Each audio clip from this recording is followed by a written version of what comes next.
Capítulo 2. Ninguna cosa impura puede entrar.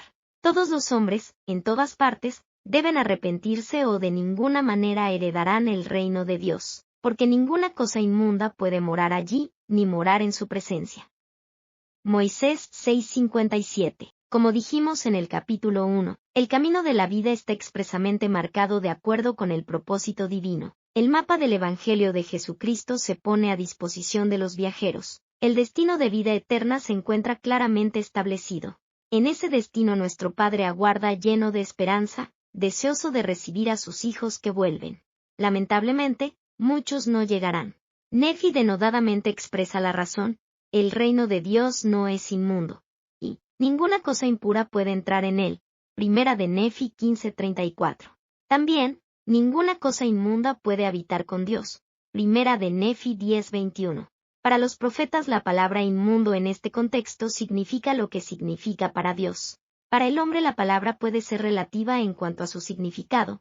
Por ejemplo, una mancha diminuta no es razón para considerar que una camisa o vestido blancos están sucios. Sin embargo, para Dios, que es perfección, pureza significa pureza moral y personal.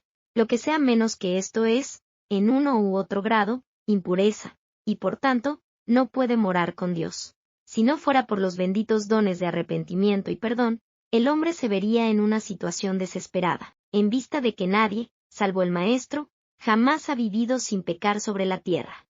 Naturalmente, hay todas las categorías de pecados. Cuando se llega a lo peor, el pecador empedernido se halla bajo el dominio de Satanás. Como lo expresó el Señor Jesús, todo su cuerpo está en tinieblas. El Salvador entonces expresó la imposibilidad de servir a Dios, de allegarse a Él en tales circunstancias. Ninguno puede servir a dos señores, porque o aborrecerá al uno y amará al otro, o estimará al uno y menospreciará al otro. No podéis servir a Dios y a las riquezas. Mateo 6:24. Pertenecemos donde servimos. De manera que, el pecado es prestar servicio a Satanás. Es perogrullada decir que los hombres pertenecen a aquel a quien quieren obedecer. Muchos pasajes de las Escrituras afirman esta declaración. Jesucristo indicó esta verdad cuando dijo a los judíos: todo aquel que hace pecado, esclavo es del pecado. Juan 8:34. Cuando escribió a los romanos, Pablo declaró: ni tampoco presentéis vuestros miembros al pecado como instrumentos de iniquidad, sino presentaos vosotros mismos a Dios como vivos de entre los muertos, y vuestros miembros a Dios como instrumentos de justicia. Porque el pecado no se enseñoreará de vosotros. ¿No sabéis que si os sometéis a alguien como esclavos para obedecerle, sois esclavos de aquel a quien obedecéis, sea del pecado para muerte, o sea de la obediencia para justicia? Romanos 6, 13,14,16. También Pedro el apóstol pone de relieve esta esclavitud, pues hablando palabras infladas y vanas, seducen con concupiscencias de la carne y disoluciones a los que verdaderamente habían huido, de los que viven en error. Les prometen libertad, y son ellos mismos esclavos de corrupción, porque el que es vencido por alguno es hecho esclavo del que lo venció. Segunda de Pedro 2-18,19. Convendría notar que la palabra concupiscencias no se limita necesariamente a su significado de apetito sexual. Puede referirse a cualquier deseo o impulso carnal o mundano que se lleva al exceso. Satanás afanosamente utilizará otros apetitos que convengan a su propósito, además de los sexuales, en sus esfuerzos por esclavizar a los hombres hasta que, como lo expresó Mormón, Satanás los arrastra como tamo que se lleva el viento, o como el barco que sin velas, ancla o timón con que dirigirlo, es juguete de las olas. Y así como la nave son ellos, Mormón 5:18. La realidad de Satanás. En esta época de sofismas y error, los hombres despojan de su personalidad no solo a Dios sino también al diablo.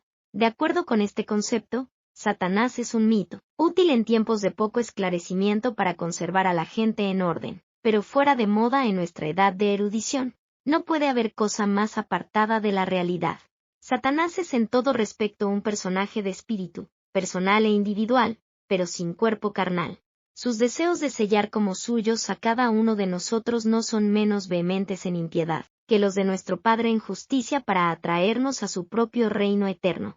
Nefi nos permite vislumbrar la táctica de Satanás, así como un resumen espantosamente acertado de su carácter, en esta profecía concerniente a nuestros propios días. Porque he aquí, en aquel día él enfurecerá los corazones de los hijos de los hombres, y los agitará a la ira contra lo que es bueno, y a otros pacificará y los adormecerá con seguridad carnal, de modo que dirán, todo va bien en Sión.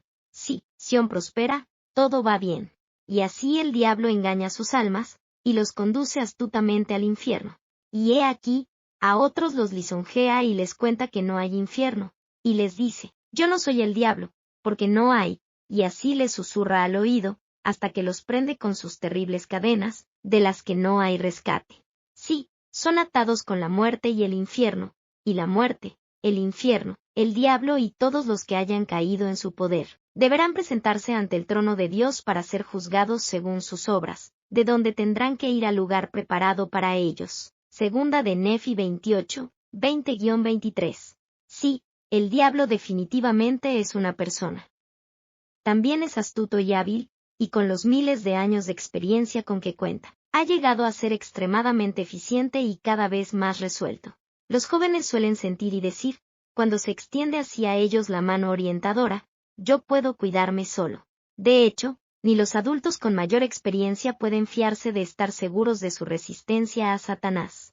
Todo adolescente, hombres así como mujeres, ciertamente necesitan estar debidamente fortificados y protegidos, si es que van a poder hacer frente a las fuerzas eficaces, asiduamente adiestradas y superiores que continuamente andan buscando oportunidades para tentar. Prudente es la persona, joven o de edad madura, que quiere aceptar consejo y orientación de personas de experiencia que conocen las acechanzas, los muros que se desmoronan y las presas agrietadas que traen la destrucción. Pecados viejos con nombres nuevos. Pueden clasificarse los pecados en muchas categorías. Los tenemos desde las sencillas inmodestias e indiscreciones hasta el derramamiento de sangre inocente y el pecado en contra del Espíritu Santo. Hay pecados contra nosotros mismos, pecados contra nuestros seres queridos, pecados contra nuestros semejantes, pecados contra nuestras comunidades, pecados contra la Iglesia y contra la humanidad. Hay pecados que son conocidos al mundo, y otros, tan cuidadosamente encubiertos, que el pecador es el único ser mortal que está enterado del error. Hay ocasiones en que una generación nueva da nombres nuevos a los pecados viejos, frecuentemente términos que eliminan toda indicación de pecado, y cuando uno lee la amplia lista de transgresiones en las Escrituras, no las conoce por su nombre moderno, pero todas están allí en las Escrituras, y todas están aquí y se practican en nuestra propia época. Ocasionalmente, una persona, al no encontrar en las Escrituras el nombre moderno de determinado pecado o perversión del cual es culpable, calma su conciencia tratando de convencerse de que, al fin y al cabo, no es tan grave porque no se prohíbe específicamente. Por ejemplo, la expresión manosear tal vez nunca se encuentre en las Escrituras, pero el hecho se condena repetidas veces. En igual manera, quizás no aparezcan en las Escrituras otros pecados y perversiones con sus términos modernos, pero un examen cuidadoso de las Escrituras revelará que los romanos y los corintios, los efesios y los hijos de Israel, y otros pueblos en todas las edades, cometieron todas estas cosas para su deshonra. Además, al entrevistar a los jóvenes, y a veces a personas de mayor edad, encuentro que muchos no entienden el significado de los nombres de los pecados que aparecen en las Escrituras antiguas. Un joven dijo, sé lo que es el adulterio, pero ¿qué cosa es fornicación, y es mala? Un prominente obrero social dijo que había muchos jóvenes que habían alcanzado la madurez física, y sin embargo, jamás se les había dicho en palabras claras que las relaciones sexuales fuera del matrimonio eran graves pecados. Por consiguiente, aunque es un asunto desagradable, en los capítulos subsiguientes de la presente obra se hará referencia a estas cosas. Lista de los pecados contenidos en las Escrituras. En vista de que es tan completo el catálogo proporcionado por las Escrituras, particularmente en los escritos de los apóstoles de la antigüedad, enumeremos los pecados que en ellas se describen. Por ejemplo, la profecía del apóstol Pablo a Timoteo concerniente a las condiciones de nuestros propios días, se ha cumplido con deprimente exactitud. También debes saber esto, que en los postreros días vendrán tiempos peligrosos, porque habrá hombres amadores de sí mismos, avaros, vanagloriosos, soberbios, blasfemos, desobedientes a los padres, ingratos, impíos, sin afecto natural, implacables, calumniadores, intemperantes, crueles, aborrecedores de lo bueno, traidores, impetuosos, infatuados, amadores de los deleites más que de Dios, que tendrán apariencia de piedad, pero negarán la eficacia de ella. Esto se evita, porque de estos son los que se meten en las casas y llevan cautivas a las mujercillas cargadas de pecados, arrastradas por diversas concupiscencias. Segunda de Timoteo 3, 1, 6. También amonestó a los romanos de pecados similares, inmundicia, en las concupiscencias de sus corazones, de modo que deshonraron entre sí sus propios cuerpos, honrando y dando culto a las criaturas antes que al Creador. Por esto Dios los entregó a pasiones vergonzosas, pues aún sus mujeres cambiaron el uso natural por el que es contra naturaleza, y de igual modo también los hombres, dejando el uso natural de la mujer, se encendieron en su lascivia unos con otros, cometiendo hechos vergonzosos hombres con hombres, murmuradores, detractores, aborrecedores de Dios, injuriosos, soberbios, altivos, inventores de males, desobedientes a los padres, necios, desleales, sin afecto natural, implacables, sin misericordia, quienes habiendo entendido el juicio de Dios, que los que practican tales cosas son dignos de muerte, no solo las hacen, sino que también se complacen con los que las practican. Romanos 1, 24-27, 30-32. Se mencionan algunos otros tipos de pecados en las palabras de este mismo apóstol a los Corintios: ni los fornicarios, ni los idólatras, ni los adúlteros, ni los afeminados, ni los que se echan con varones, ni los ladrones, ni los avaros, ni los borrachos, ni los maldicientes, ni los estafadores, heredarán el reino de Dios. Primera de Corintios 6, 9,10. Juan el teólogo enumera las transgresiones que merecerán la segunda muerte, pero los cobardes e incrédulos, los abominables y homicidas, los fornicarios y hechiceros, los idólatras, y todos los mentirosos tendrán su parte en el lago que arde con fuego y azufre, que es la muerte segunda. Apocalipsis 21-8. El pecado sexual es condenado repetidas veces en las Escrituras. Para entender bien nuestras definiciones, hay que comprender que las relaciones íntimas entre personas del sexo opuesto constituyen el pecado de fornicación cuando cometen este acto aquellos que no están casados, y es adulterio cuando en él incurren personas casadas contrario a sus convenios conyugales. Ambos son pecados graves a la vista de Dios.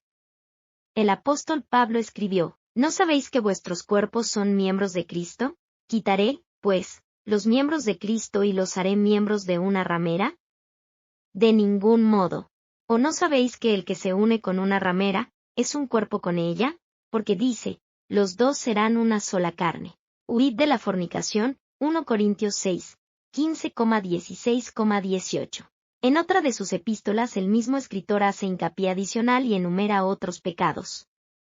Véase Romanos 1, 24-32, Primera de Corintios 3, 16,17, 6, 9,10, 18, Efesios 5, 3-7, Gálatas 5, 1921, Colosenses 3, 5,7,8, 1, Tesalonicenses 4, 3-5. Al leer los pasajes citados o a los que acabamos de referirnos, notamos que comprenden prácticamente todas las transgresiones modernas, aunque a veces con nombres antiguos. Repasemos esta extensa lista: homicidio, adulterio, hurto, maledicencia, impiedad por parte de los amos, desobediencia por parte de los siervos, deslealtad, imprevisión, aborrecimiento de Dios, desobediencia al esposo, falta de afecto natural, infatuación, lisonja, lujuria, infidelidad, indiscreción, difamación, chisme, falta de verdad, golpes, riñas, pleitos, ingratitud, inhospitalidad, engaño, irreverencia, jactancia, arrogancia, soberbia, conversación falaz, maledicencia, calumnia, corrupción, ratería, desfalco, pillaje, violación de convenios, incontinencia, inmundicia, ruindad, comunicaciones impúdicas, impureza, necedad, pereza, impaciencia, falta de comprensión, falta de misericordia, idolatría, blasfemia, negación del Espíritu Santo, violación del día de reposo, envidia, celo, malicia, difamación, venganza, implacabilidad, rencor, clamor, resentimiento, profanación, escarnio, mal hablar, provocación, codicia de torpes ganancias, desobediencia a los padres, ira, odio, avaricia, falso testimonio, invención de cosas malas, carnalidad, herejía, presunción, apetito insaciable, inestabilidad, ignorancia, voluntariedad, hablar mal de los dignatarios, ser un tropiezo, y en nuestro lenguaje moderno, masturbación, manoseo, fornicación, adulterio, homosexualidad y toda perversión sexual, todo pecado oculto y secreto y toda práctica inicua e impura. Estas son las transgresiones que el Señor ha condenado por medio de sus siervos. Nadie justifique sus pecados con la excusa de que su pecado particular no se menciona ni se prohíbe en las Escrituras. La pureza es esencial para la vida eterna. Pese a cuantos otros sufran, todo pecado va dirigido contra Dios, porque tiende a frustrar el programa y los propósitos del Omnipotente. En igual manera, todo pecado se comete contra el pecador, porque limita su progreso y restringe su desarrollo. En nuestro viaje hacia la vida eterna, la pureza debe ser nuestra meta constante. Para andar y hablar con Dios, para servir con Dios, para seguir su ejemplo y llegar a ser como un Dios, debemos lograr la perfección. En su presencia no puede haber engaño, ni iniquidad, ni transgresión. Él ha aclarado en numerosos pasajes de las Escrituras que toda mundanería, maldad y debilidad deben eliminarse antes que podamos subir al monte de Jehová. El salmista preguntó, ¿quién subirá al monte de Jehová? ¿Y quién estará en su lugar santo? Y de esta manera contesta la pregunta, el limpio de manos y puro de corazón, el que no ha elevado su alma a cosas vanas, ni jurado con engaño. Salmos 24, 3,4. Escribiendo acerca de su visión de la ciudad celestial, dijo Juan el teólogo, no entrará en ella ninguna cosa inmunda, o que hace abominación y mentira, sino solamente los que están inscritos en el libro de la vida del Cordero, Apocalipsis 21-27. Después de mencionar muchos pecados, dijo Pablo a los Gálatas, ya os lo he dicho antes, que los que practican tales cosas no heredarán el reino de Dios, Gálatas 5:21. Ninguna duda ha dejado Dios en la mente de su pueblo, desde el principio, de que solamente los limpios y puros heredarán su reino. El mandamiento que dio a Adán fue, enséñalo, pues, a tus hijos, que todos los hombres, en todas partes, deben arrepentirse, o de ninguna manera heredarán el reino de Dios, porque ninguna cosa inmunda puede morar allí, ni morar en su presencia, Moisés 6:57. Numerosos pasajes de las Escrituras testifican del mismo principio, de que solamente los puros pueden morar con Dios. No puede ser de ninguna otra manera porque ser de ánimo carnal es muerte, y ser de ánimo espiritual es vida eterna. 2 Nefi 9:39. El propio Jesús expresó eminentemente el concepto en las bienaventuranzas. Bienaventurados los de limpio corazón, porque ellos verán a Dios. Mateo 5:8. Pureza de corazón significa perfección, y los perfectos no solo verán a Dios, sino compartirán de su amistad. Este concepto de que el pecado lo aleja a uno de Dios, y que si no nos arrepentimos de él nos impedirá que lleguemos a su presencia, no se limita a los antiguos profetas. José Smith, el profeta de los últimos días, igualmente vio en el pecado un obstáculo mayor a la salvación y la divinidad. En una ocasión dijo, si deseáis ir a donde Dios está, debéis ser semejantes a Dios o poseer los principios que Dios posee, pues si no estamos acercándonos a Dios en principio, estamos distanciándonos de Él y allegándonos al diablo. Sí, me hallo en medio de toda clase de personas. Escudriñad vuestros corazones para ver si sois semejantes a Dios. He escudriñado el mío, y veo que tengo necesidad de arrepentirme de todos mis pecados. Hay entre nosotros ladrones, adúlteros, mentirosos e hipócritas. Si Dios hablase de los cielos, Él os mandaría no robar, ni cometer adulterio, ni codiciar, ni engañar, sino que fueseis fieles en pocas cosas. Al grado que nos alejamos de Dios, descendemos al diablo y perdemos conocimiento, y sin conocimiento no podemos ser salvos. Y mientras lo malo llene nuestros corazones y nos dediquemos a estudiar lo que es malo, no habrá lugar en nuestros corazones para lo bueno, ni para estudiar lo bueno. Necesidad de disciplina. Cuando era joven tenía a mi cargo un toro Jersey que se volvió indócil y me acometió varias veces. Todo lo que tenía que hacer para contener sus embestidas era dar un tirón a la cadena que estaba sujeta a la argolla que llevaba en la nariz, y entonces se volvía dócil y manejable. Al aumentar su indocilidad, añadí una vara larga de bambú, que fijé a la argolla que llevaba puesta en la nariz. Ahora lo tenía totalmente sujeto, porque podía contenerlo o impulsarlo hacia adelante. Se hallaba bajo mi dominio. De la misma manera el pecado, como la argolla en la nariz, sujeta al pecador. Igualmente, el pecado es como las esposas en las muñecas, una argolla en la nariz, un yugo alrededor del cuello. Llevando la analogía un paso más adelante, yo diría, sin embargo, que mi toro, si hubiese sido humano, tal vez se habría disciplinado a sí mismo. Entonces, sin la argolla en la nariz, habría gobernado sus propias acciones. Así es con el pecado humano, el autodominio, el control de uno mismo. Puede reemplazar el dominio del pecado, y el pecador puede conducirse por su libre albedrío hacia Dios, más bien que hacia Satanás, bajo la potestad del pecado. Tal vez el término no sea muy popular en esta época de consentimiento y falta de restricción, pero lo que hace falta es la autodisciplina. Podemos imaginarnos a los ángeles o a los dioses sin poder gobernarse a sí mismos en algún particular. La pregunta, desde luego, es ridícula. Igualmente absurdo es el concepto de que cualquiera de nosotros puede ascender a las alturas eternas sin disciplinarse, y ser disciplinado por las circunstancias de la vida.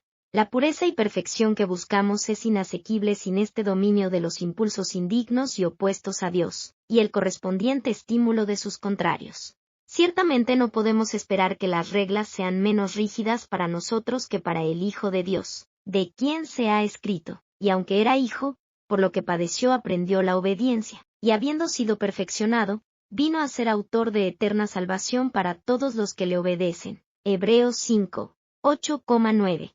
Para todos los que le obedecen, estas son las palabras eficaces. Para nosotros, y la obediencia siempre comprende la autodisciplina. También la requiere el arrepentimiento, que es la manera de anular los efectos de la falta de obediencia en la vida anterior de uno. Los dividendos que provienen de la obediencia, así como del arrepentimiento, ampliamente compensan el esfuerzo. El arrepentimiento es la única manera.